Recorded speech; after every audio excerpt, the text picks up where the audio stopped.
بسم الله الرحمن الرحيم. وهداية الله تتنوع أنواعا.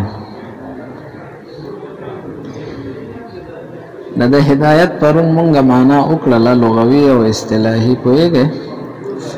او تاسو ته ما په کې دا خبره وکړه چې د ناشنا تعریف کړي دلالتن بلطفن ها چې کوم مشهور تعریفونه او دوا اراءه الطريق یا ایصال الى المطلوب ها اراءه الطريق کویږي او یا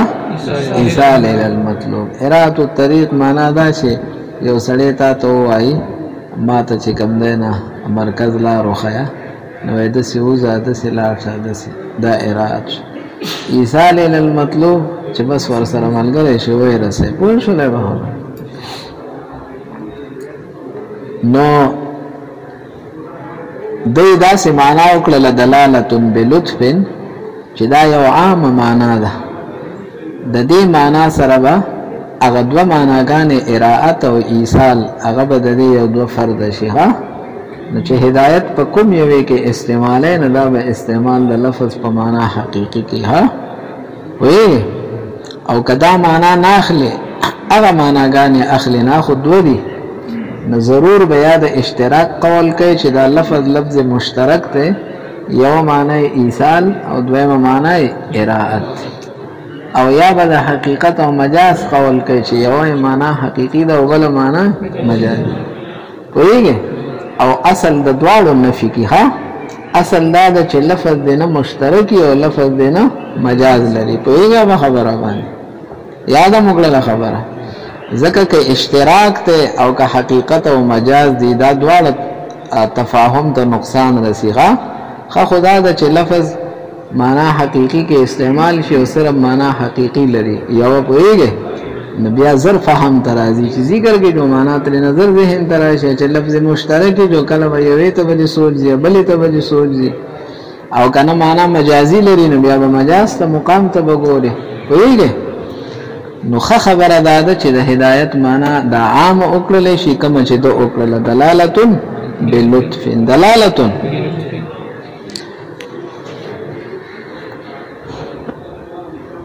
وهداية الله تتنوع انواعا او دا الله تعالی هدایت چې ده نو دا مختلف نوع لري دمر نوع لري لا يحصيها عد چې هغه نشي راګیرول شمار ها د شمار نسدي بار دي پوه شولای به خبره باندې خو لکنها بیاهم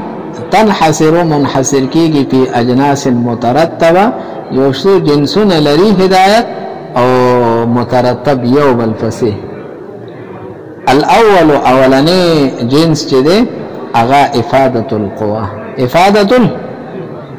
اے الله تبارک وتعالى چې تعالی کوم قوتونه درکړي دي افاده کړي دا او قوا یې ته درکړي دي نه دغه افادت القوا دا د هدایت اولنی درجه ده اولنی د دقیق قوتونو د وجنا انسان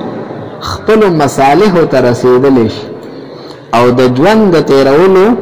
چې کوم اسباب دي هغه د دک هدایت په ذریعه سره دی حاصلول شي کویږي به خبره مان او په هغه سره دی د خپل معاد او د آخرت د مصالح هم خیال ساتل شي کویږي او دې کې درې سيزونه دي قوت عقلیه ده حواس ظاهره دي او حواس باطنه دا حواس ظاهره چې کم ښکارا حواس دي سامعه او باصره او ذائقه او شامه او لامسه ده پوهیږي او قوای باطنه حواس باطنه چې هغه هیڅ مشترک دي ورپسې خیال له بیا متصرفه ده بیا واهمه ده او بیا حافظه ده پوهیږي به خبره باندې هیڅ مشترک کار ادراک تصور ویغه براو ګورې دی پکې تدافقي او صورت او شکل لري کنه نو د دې شکل چراغلی نو سترګې را لړومبه پوهیږي خود سترګې نه اخوا چې ادراک کی د دې نه هغه هیڅ مشترک نه هیڅ مشترک صرف صورت روالی شاته خیال تور کی د سٹاک او د خزانه لپاره چې ته محفوظ کا بیا دلته بل واهمه ده هغه ادراک ته معانی وکي نو د دې پکې چې کومه معنا د هوا ورکول نه اک هوا غروالي پوهیږي چې د دې کار هوا نو هغه صرف ادراک کی به شاته حافظه لور کی چته محفوظ کوئی د دې په دې منس کې یو قوت ته قوت متصرفه هغه تصرف کی هغه سکی ډېر وخت پس تا دا فقيه اولي د لستانه چاته پوسو غل کدا څه شي نو دلته خیال کې څه پروتو شکل پروتو کنه او افل حافظه کې د دې هغه معنا مقصود پروتو نو قوت متصرفه په کې تصرف کې دلته تپخلو وای کدا پکې دا هوا کې خان دا چې دلته تاوي دا دې سونه دا بر سیستمو جنگې دو بیا کته دا تا مخلبانه وای پوه شولې د دې وجه نه چې چا هوا سي باطنه ګډ وډي بیا ورته دا څه شي نه پیژنم وایي به خبره باندې کدا شیزونه ټول ګډوډ شي کنه نو بهرحال قوت عقلیه حواس ظاهره او حواس باطنه دا د هدایت اولنې درجه ده په دې سره تخپل مصالح چې کوم سيزونو کې ستا صلاح او خیر دی د دنیا او د آخرت نو سن ساغه پیژندل شي او دې ته قران شریف کې اشاره راغلي هم ده اگر چې دی ورته اشاره نه ده ورکړي قران شریف کې راځي اعطى كل شيء خلقه ثم هداه اعطى الله تعالی هر یو شی خپل خلقت ورکړي دی هغه پیدا کړي د خلقت نرستو په هدا دی ورته څه کړي دی نه هدایت ورته څه کړي دی د خپل مصالح چې دي کې ستا مصلحت او خیر دی قوای ولا ورکړي دی تاسو وګورئ دا بچی چې پیدا شي د دې حیوان وا میخه چې لنګ نشي دا بچی چې اله د ادریدو قابل شنه دی دا سیدا خلړ عقیب په ولانس پسې خیالم کړي چې معمولی تاتی ته نږدې کو یا دغه ته نه ډایرک شروع کی نو دا هدایت ته چې ته میلاو ده ها وایي به خبره باندې دل الله تعالی دا په هور کړل چې ستادي کې مصلحت د لوګي او د تند انتظام ستا به ختميږي بس دا اوس دا کوه دا ټیم کې چې چا لور کړي په دې پوه شولې نو دا اولنې درجه ده نه افاده القوى اغه قوتونه ورکول التي بها چې دا غي د وجنه يتمكن المرء سړي ته قدرت ملويږي من الاهتداء چې دی لار عمومي الى مصالحه خپلو مصالحه كالقوه العقليه والحواس الباطنه والمشاعر او ما ته ګوره دا قوت عقلیه او دا حواس ظاهره او باطنه چې دي نه دا یوازې مصلحت د دنیا د پاره نه دي نه مصلحت د آخرت ته پاره دي د کائنات کې چې ته نظر کوي نو په نظر بتاته د الله قدرت او د الله معرفت حاصلې نظر ته بسترګو باندې کې بیا عقل سره سوچ کې نو دا چې څنګه مصالح د دنیا ته فائدہ کوي نو د مصالح د آخرت هم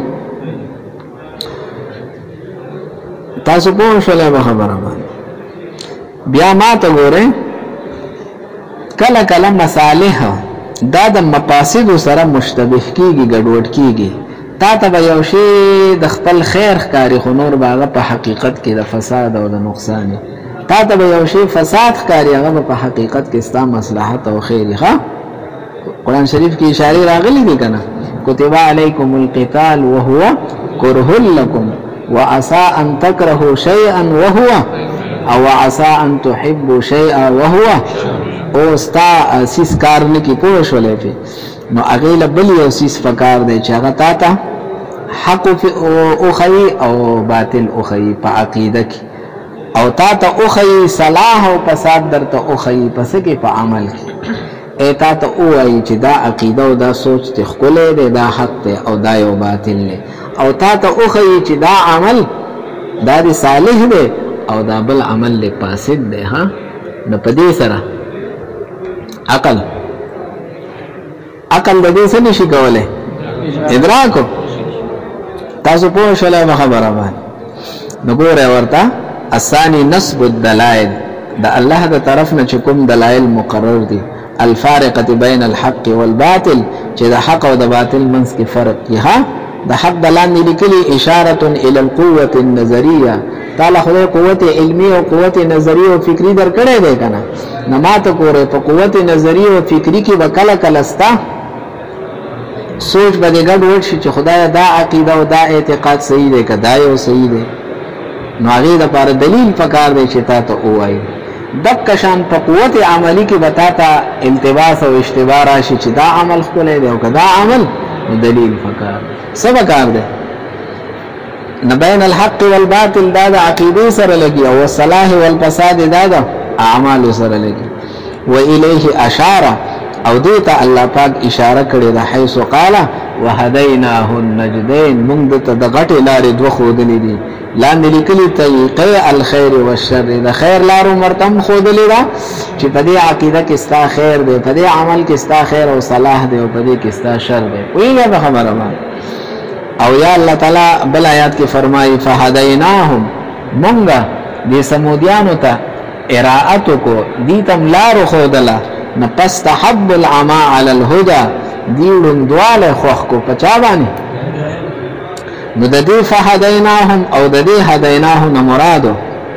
هغه دلایل دي چې هغه ته فرق راولي د حق او د باطل منځ کې هغه دلایل دي چې ته فرق راولي په من د عمل صالح او عمل فاسد پوه شولې دې په دې پوه شولې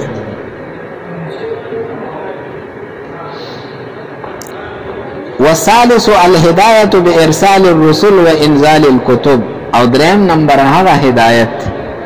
چې پاوی کې د پیغمبر علیه الصلاۃ والسلام را لېږلي او د وحی را لېږلي د وحی